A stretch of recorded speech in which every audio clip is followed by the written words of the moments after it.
something regarding the Word of God. हम आज परमेश्वर के वचन से कुछ बातों को देखने जा रहे हैं। This book, what you are seeing, contains the Word of God. ये जो किताब आप देख पा रहे हैं, इसमें परमेश्वर का वचन है। It is a book of life. ये जीवन की पुस्तक है। It is not an ordinary book. ये एक साधारण किताब नहीं है। I have been traveling with this book for past 35 years. और पिछले 30 साल से मैं इस किताब के साथ मैंने सफर किया। But this is not 35-year-old book. और लेकिन ये कोई 30 या 35 साल पुरानी कोई किताब नहीं है। It's a new book for. ये आज भी एक नई किताब है। Hallelujah. Hallelujah. Because every time we read, God speaks very fresh to us. और जब भी हम इसमें से पढ़ते हैं, परमेश्वर एक ताजे रूप में हमसे बात करता है। And this book withstood a lot of attacks in the human history. और ये इसमें बहुत सी ऐसी बातें हैं जो इतिहास के साथ जुड़ी हुई हैं। And so many people tried to destroy this book. और बहुत लोगों ने इसे नाश करने की कोशिश की। But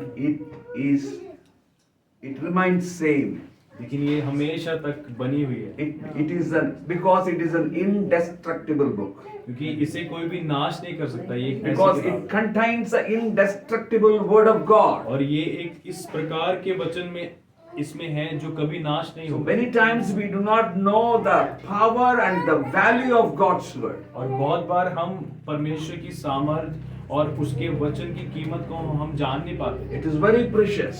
ये बहुत ही कीमती है। What you have is indestructible word of God in your hand. आपके हाथ में जो है ये एक नाश ना होने वाली किताब है। You know, the Bible says in 2 Timothy 3:16. और परमेश्वर का वचन दूसरा तिमोथियुस और 3:16 में इस प्रकार लिखा है। This is inspired by the Spirit of God. संपूर्ण पवित्र शास्त्र परमेश्वर की प्रेरणा से रचा गया है। Hallelujah. Hallelujah. So it is the breath of God. ये परमेश्वर की सांस है। It is not ordinary word of any human beings. ये किसी इंसान द्वारा कहा हुआ साधारण सा वचन नहीं है। Almost 40 writers wrote this book. तकरीबन 40 लेखकों के द्वारा ये किताब लिखी गई। It contains 66 books, we know. इसमें 66 किताबें हैं, हम This is जानते like हैं। a mini library. ये एक छोटी सी एक पुस्तकालय की तरह है। So Old Testament contains 39 books, the New contains 27 books. और पुराने नियम में 39 पुस्तकें हैं, नए में 27 है। And it is mainly written in 3 languages. और ये तकरीबन 3 भाषाओं में लिखी गई है। Original Bible I am telling. और मैं Original. असली जो बाइबल है उसकी बात कर रहा So हूँ। Hebrew, Greek and some portions written in Aramaic. इब्रानी, यूनानी और अरामिक भाषा में ये लिखा गया है। And the New Testament is written in the Greek language. और जो नया नियम है वो यूनानी भाषा में लिखा गया Old है। Testament in Hebrew language, few portions in the Aramaic language. और जो पुराना नियम है वो इब्रानी और कुछ हिस्सा ऐसा है जो अरामी में लिखा गया है। And it has been written in the different parts of the world. और ये अलग-अलग जगह पर ये लिखा गया दुनिया में। And some portions are written in Asia.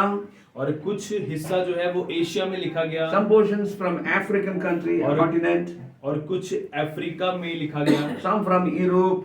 कुछ यूरोप में लिखा गया। You know, when you read the whole Bible, you will understand these things. और जब आप बाइबल को पढ़ेंगे तो आप इन बातों को समझ सकते हैं। Some portions are written in the palace. और कुछ जो हिस्सा है वो एक महल के अंदर भी लिखा Some गया। portions are written in the wilderness. और कुछ हिस्सा जो है वो जंगल में लिखा गया। And some portions are written in the prison. और कुछ हिस्सा जो है वो जेल में लिखा गया। Some kings have written the Bible. और कुछ हिस्सा राजाओं के द्वारा Like लिखा गया। David and Solomon, they were kings. एक प्रकार से सुलेमान और दाऊद ये लोग भी Moses himself Raja was a थे। prince. और जो मूसा था वो भी एक राजकुमार था। And fishermen. और मछुआरों के द्वारा भी And लिखा fruit गया। pickers. Fruit pickers. फल बटोरने वालों के द्वारा भी लिखा गया। And the doctors. और डॉक्टर्स के द्वारा भी लिखा Now, how many गया। of you? Luke was a doctor. और लूका जो था वो एक डॉक्टर था। Luke wrote the gospel according to Luke. और लूका रचित सुसमाचार लिखा And he also wrote the Acts of और Apostles. उसने प्रेरितों के काम भी लिखा। And tax collector like Matthew और चुंगी लेने वाला एक प्रकार से मती and Pharisees और फरीसियों ने लिखा, like Apostle Paul. जैसे कि पौलुस था।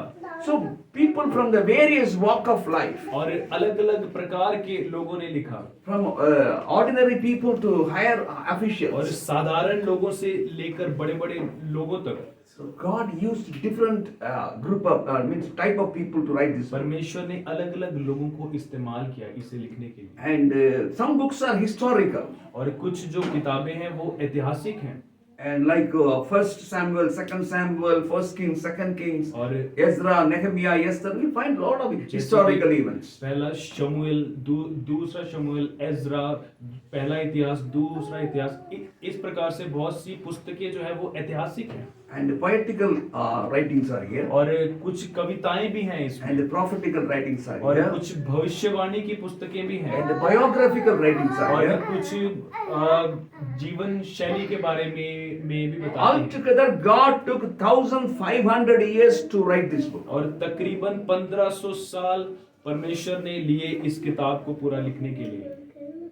And it is a unique book. और ये एक बहुत ही एक यूनिक किताब है।